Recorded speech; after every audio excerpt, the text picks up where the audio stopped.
The great port of London grew from Roman origins along the River Thames into the world's largest commercial port by the 19th century. Congestion and crime led to the building of enclosed docks like the West India Docks in 1802. The Port of London Authority was formed in 1909 to manage operations, but containerization later caused upstream docks to close.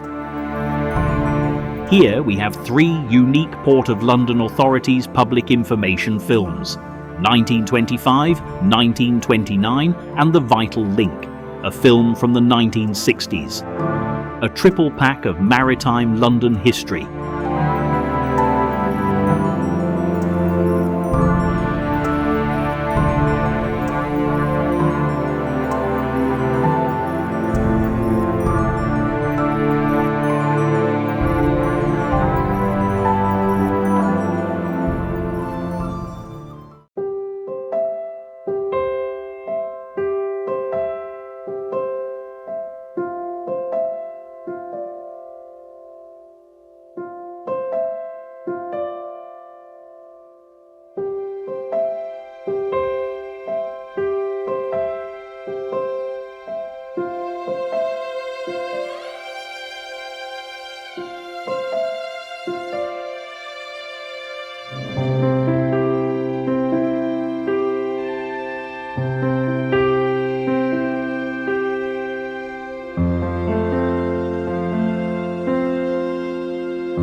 Port of London, 69 miles of the tidal Thames from Teddington to the north, including 5 great enclosed dock systems and hundreds of wharves. All this is controlled from its headquarters on Tower Hill by the Port of London Authority, a self-supporting public trust for public service.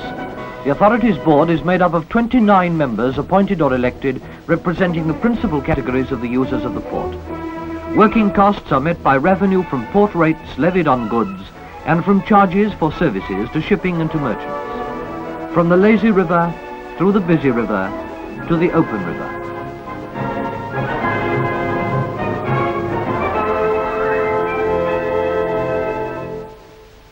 The administration of all the authority's manifold activities is in the hands of its general manager, responsible directly to the board for all departments, seen here at his daily conference with his staff.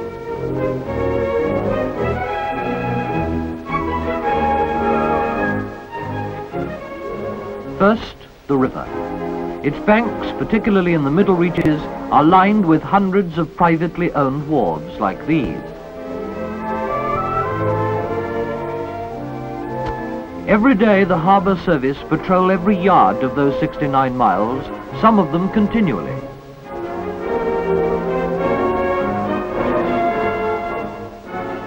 Moorings are provided and maintained at suitable points for ships discharging in the river. The input and output of many factories, small or vast, like the sugar refinery at Silvertown, must be catered for. A fleet of dredgers is continually at work on the main channel, and much of the silt is towed in barges and then pumped ashore here at Rainham to reclaim acres of low-lying land.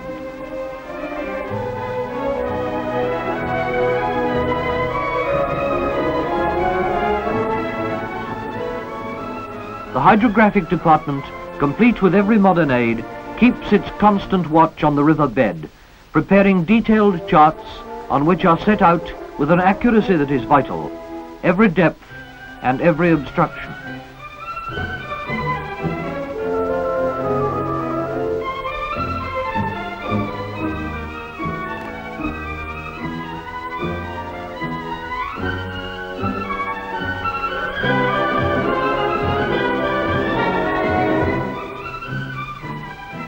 Powerful salvage vessels stand by ready for immediate call. Everything from recovering lost anchors to helping ships in trouble in the fog are their intimate concern. Only a few miles below Tower Bridge and already the river has become a broad highway. Lower down still at Dagenham, the output of the Ford Works, employing 30,000 men, depends to a great extent upon the waterway. Busily chugging barges remind us the authority registers all craft and licenses all watermen and lightermen. Another vast and complex problem is the prevention of pollution. Samples are taken unceasingly, as from this outfall, and analysed.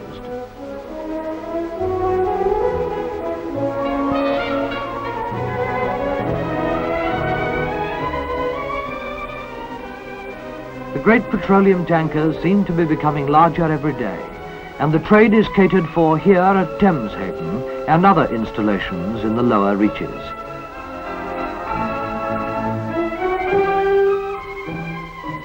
At Gravesend, opposite Tilbury, the Thames Navigation Service, with radar and every device known to modern science, acts as an aid to safe navigation, giving vital information round the clock to ships entering and leaving the port.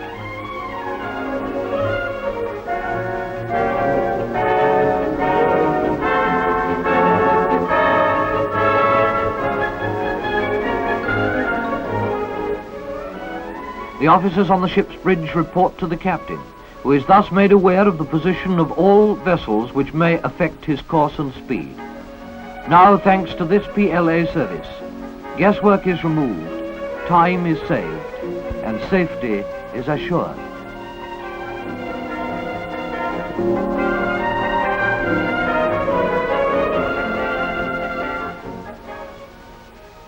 This, then, is the river, the source of London's life, the lazy river, the people's river,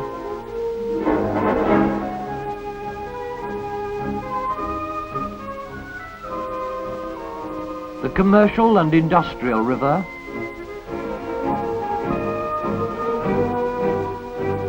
the river as it begins to open out at Gravesend, where the customs, health, tug and intelligence services are controlled from.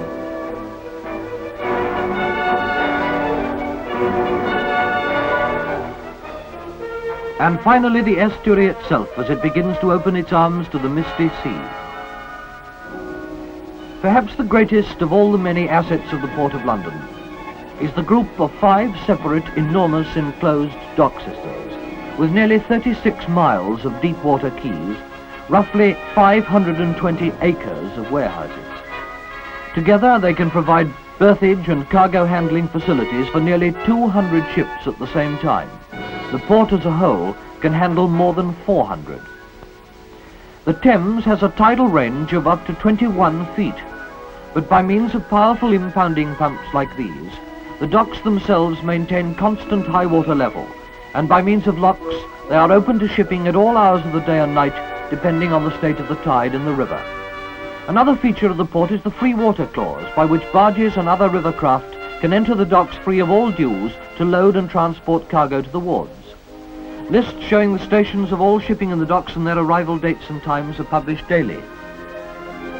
Let us have a look now at each of the 5 dock systems. First, the London and St. Catherine docks, the inner gateway to the city almost alongside the tower itself. Here the Mediterranean and continental trades are catered for. Also tea, coffee, cocoa, spices and other goods. Here too lie acres of vaults for housing wines and spirits.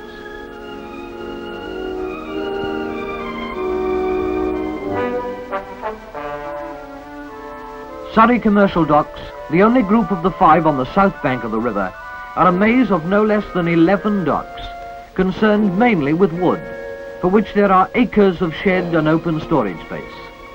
The Greenland dock, once the Howland dock, dating from the 17th century, and one of the very first enclosed docks in the area, accommodates ships from the east and west coasts of North America and from Asia.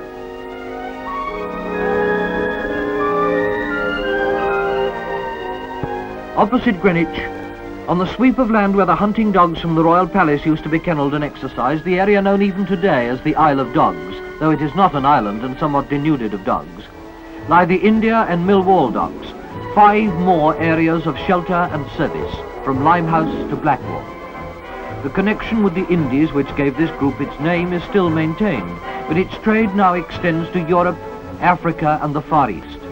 This group too has warehouses for general goods, a granary and a flour mill.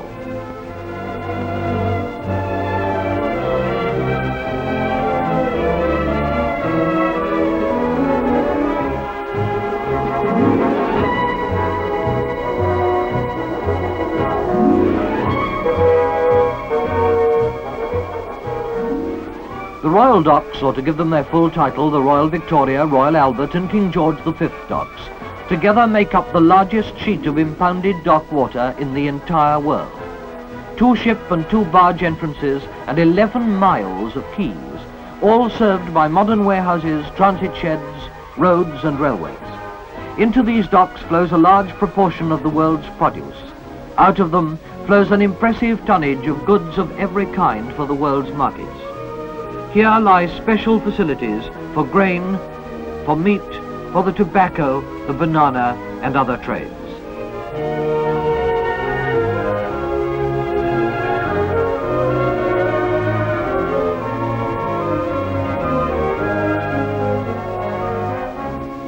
Tilbury docks, 26 miles below London Bridge and 24 inside the Nore, consist of a main dock and 3 branch docks with their attendant basins. One is apt to think of Tilbury in terms of passenger traffic, but it also covers a wide cargo trade to points around the world, as well as the developing drive-on, drive-off ferry trade with the continent. Behind these present docks, on the authorities' land, will rise the vast extensions at present in the planning stage.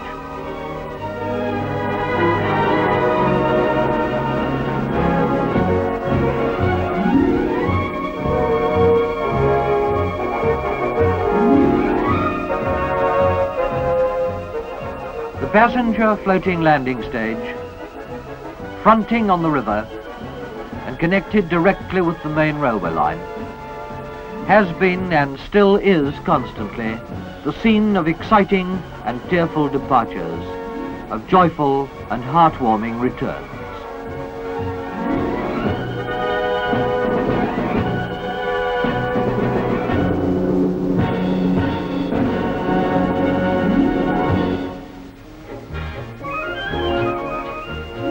The commercial connections of the authority cover every conceivable commodity. Its representatives maintain contact with the brokers, buyers and merchants in all the trades which serve the capital. A brief look first at our daily bread. Here in the Corn Exchange, the PLA representative contacts and serves the brokers. Meanwhile, down at the docks, great grain ships, this one, for example, is brimming with no less than 19,000 tons of wheat from the Great Lakes, are discharged by a fleet of the authority's floating elevators, each of the capacity of 200 tons an hour. Into the nozzle, up through the snaking pipes, and tons of grain every minute shoot loose into attendant craft.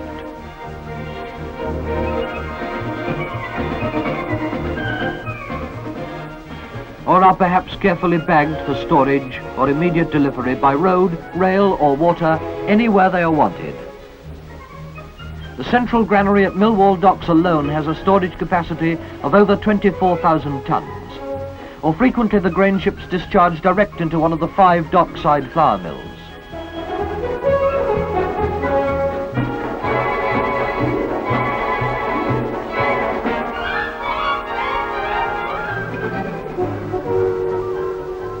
Now, from the daily bread to the Sunday joint. Frozen and chilled meat from across the world is handled here, largely at the Royal Docks. Alongside the quays are 3 cold stores with all facilities for inspection, cutting and blanding. At the Royal Victoria Dock, there are specially equipped berths through which meat can be delivered to London or provincial markets within a matter of hours of the arrival of the meat ships. At London historic central meat market of Smithfield, the authority maintains 2 cold stores with accommodation for 2 million carcasses. And to accompany all or any food, the lovely gift of wine. From France, from Spain, from Portugal, yes, and from the Commonwealth, the wine is welcomed, sometimes to lie in the 20 quiet acres of bonded vaults, which offer storage for 4 million gallons in ideal conditions for weeks, for months, perhaps for years, under constant customs watch. And in Cutler Street warehouse, spacious, spotless cellars provide facilities for the filling of as many as 12,000 bottles daily for distribution to retailers on behalf of the wine trade.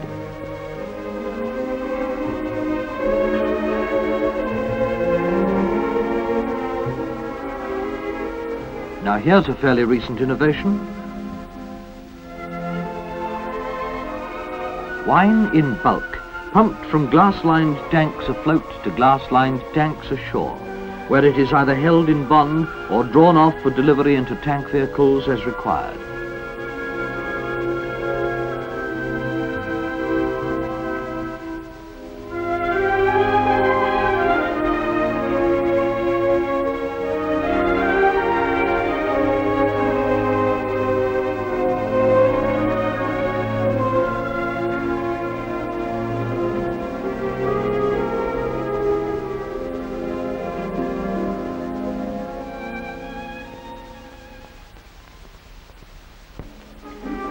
And now let us turn from inner warmth to outer warmth. At London Dock, 16 acres of floor space are available for the storage of up to 40,000 bales of wool, which reach us from Australia, New Zealand, Africa and South America too.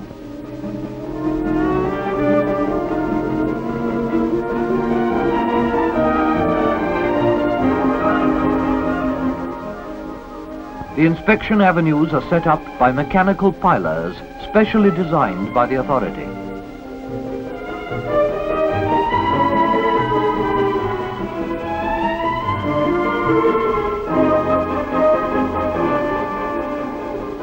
Specially built show floors with north lighting are set apart for the display of up to 17,000 bales for inspection by buyers prior to the sales at the London Wool Exchange.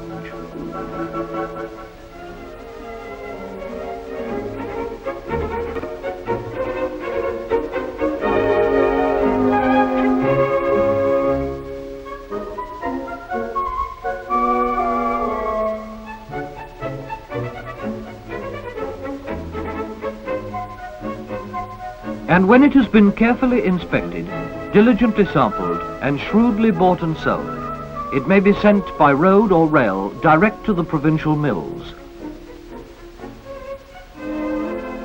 Or it may be re-exported by sea.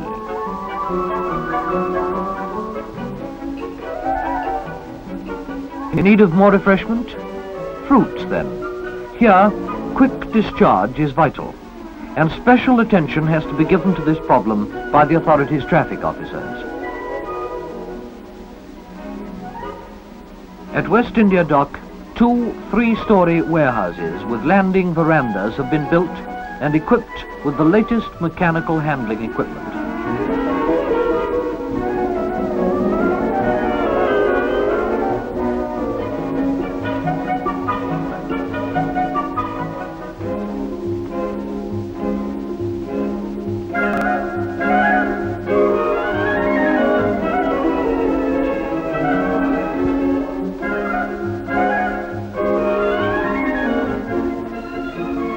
Wide access to the shed platforms facilitates rapid delivery of this precious but perishable commodity.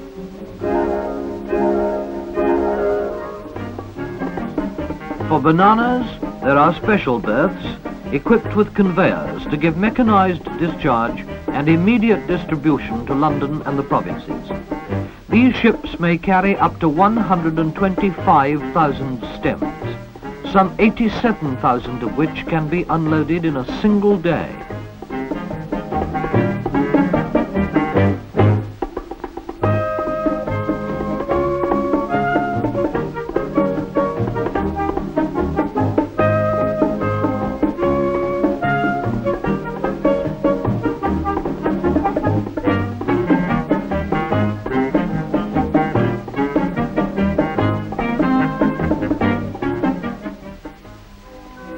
And now, how about a nice cup of tea?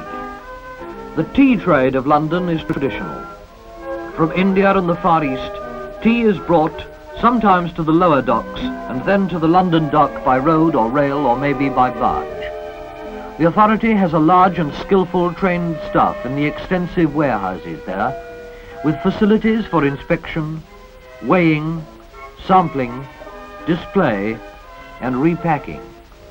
All the things that have to take place before the London tea auctions and its ultimate consummation in your cup.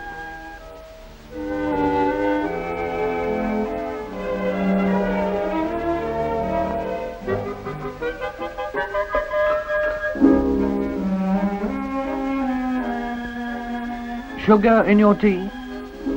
At West India Docks, the authority discharged cargoes of bulk sugar, golden in its raw state, using 5-ton cranes with heavy grabs attached. Mechanical dozers sweep the sugar from the 'tween decks into the lower hold and the hungry jaws of the giant grabs. Outputs of 500 tons per gang per day are frequently achieved.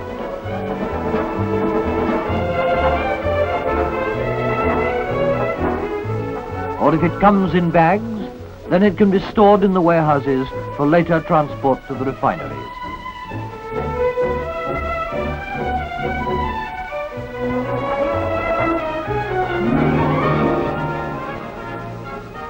Do you smoke, perhaps?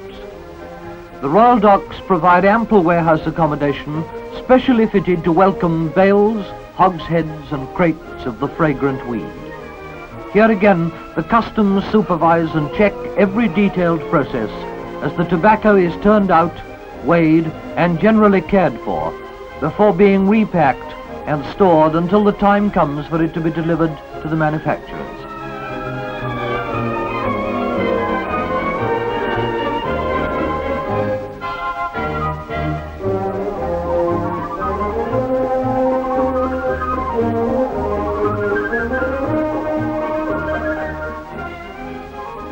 Yes, it may look like kippers at first sight, but it's tobacco all right, and you can put that in your pipe and smoke it.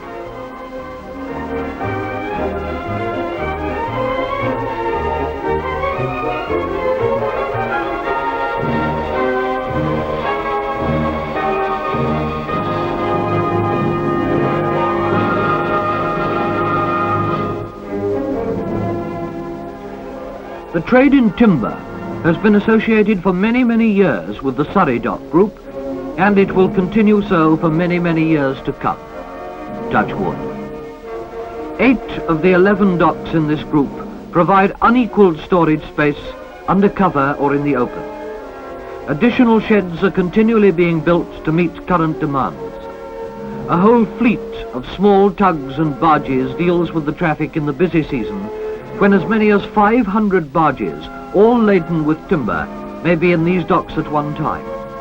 The authorities see to their stowage and to their accurate marking.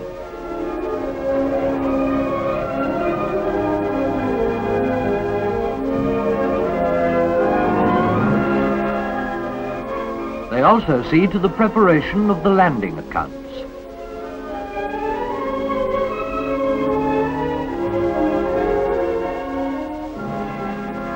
Piling is done mostly by mobile crane. And as the particular uses of plywood have increased, so has the dock accommodation been augmented with new sheds, sometimes with a roof span of 125 feet, and high vaulted to allow of lofty piling by the forklift trucks.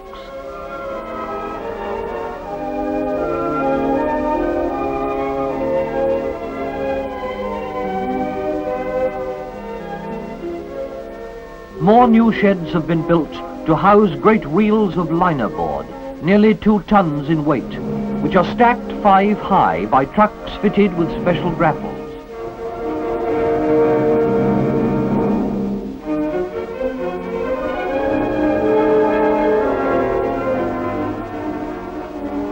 Floated timber is rafted to specification by skilled and trained staff and stored in the graciously named waters of Lavender and Lady docks.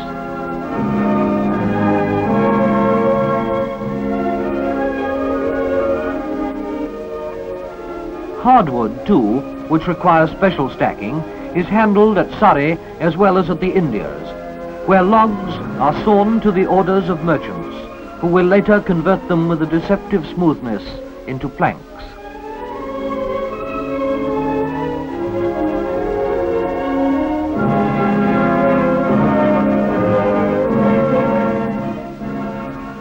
In Cutler Street lies the authorities' largest city warehouse, containing no less than 5 acres of floor space.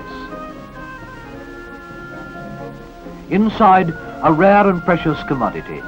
The world market for ivory is centred in London, where PLA experts, their very lives devoted to this valuable substance, measure, handle, value, and nurture it with the immense care that it demands. And here is the complete floor of Cutler Street warehouse, reserved for the storage of valuable carpets from the Orient, and for their display to and inspection by buyers with worldwide connections.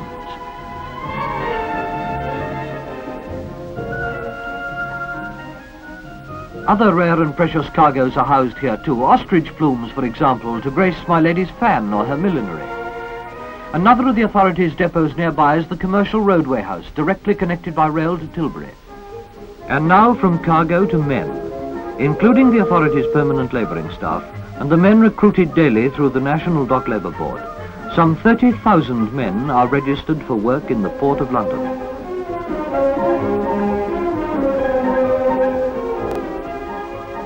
The authorities' police, a force of nearly 600 with its own training school, CID and flying squad, protects this front door of the kingdom, keeping a strict check on all traffic passing in or out of the dock entrances.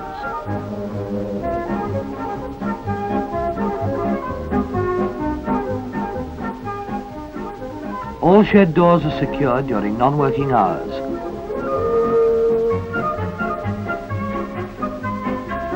Inside, canteens provide good, cheap meals for those whose work is there, while mobile canteens cater for the hallowed muggo or tea break.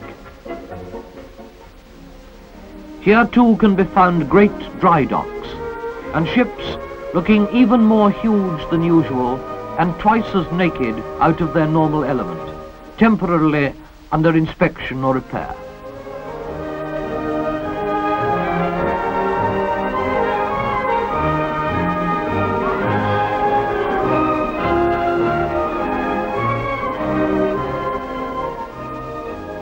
To maneuver great ships in confined waters, those powerful pygmies of the shipping world, members of the authorities' fleet of tugs, provide towage facilities. As in the river, so in the docks, dredgers painstakingly maintain the authorized depths. Cargoes need cranes. At this special quay, new type cranes are actually under construction. The problems of rebuilding, extension and improvement are always in hand. Here is number 4 shed, Royal Victoria Dock, once a mud chute, and now the largest clear span shed in Great Britain. It is no less than 700 feet long and 200 feet wide in one colossal span.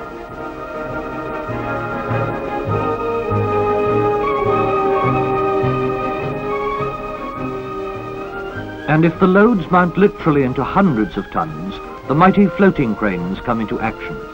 This immense transformer is on its way to South Africa, and it weighs a full 100 tons. But the authorities' London Mammoth, a gentle giant that can lift 200, almost makes light of it.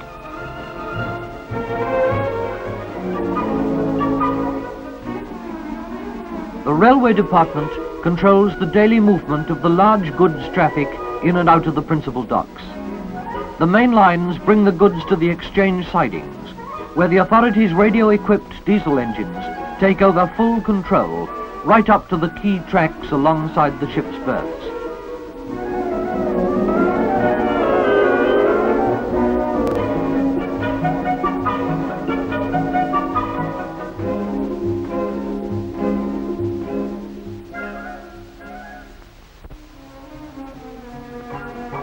Not only goods, but human cargo has to be catered for by the authority. In fact, facilities are available at all the principal docks, but primarily, passengers mean Tilbury. And here is number 1 berth, specially designed for efficiency and the comfort of passengers and those who go to see them off or welcome them home.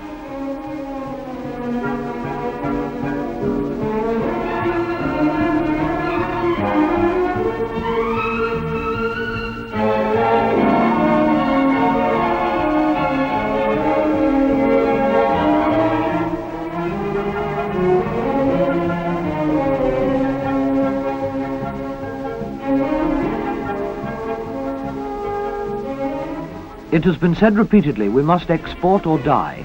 And in the Port of London we find an exceptional amount of mechanization used increasingly to bring ever speedier delivery from factory to ship. This is never without importance, never without attention. By road to the loading berths come the lumbering lorries.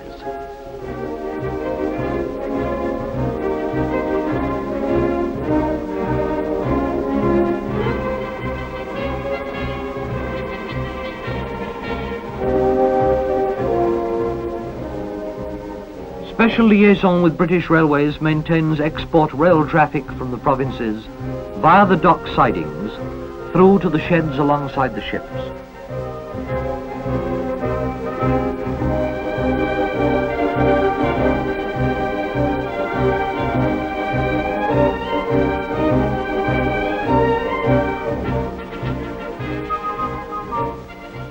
Export loads are discharged onto pallets, checked into the sheds, carefully measured,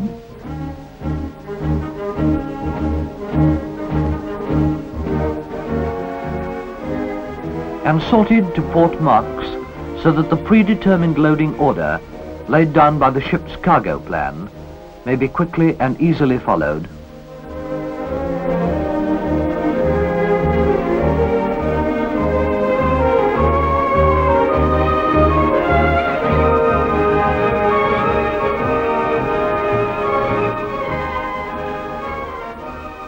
And all the time expert staff are ready to deal with and get answers to any queries that may arise.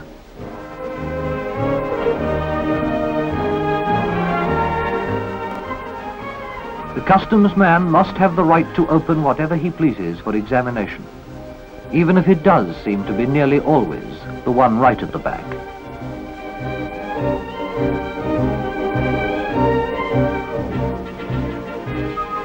Later, after a careful repacking, The authority's staff will truck the goods out onto the quays in the exact predetermined order for loading by the ship owners' gangs.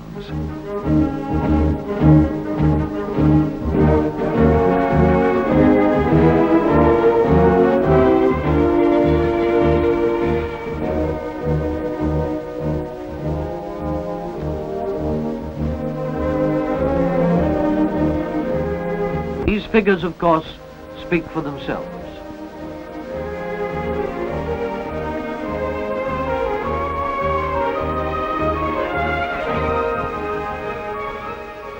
And so we see how the Port of London, with its docks, provides a fully integrated public service for goods of every kind, whether imported or exported, whether by road, by rail, or by water. And the Port of London Authority, its roots deep in the past, its eye firmly on the future, provides, maintains and develops every facility required by modern ships and their cargoes, thus being, in the endless chain of commerce across the civilized world, the vital link.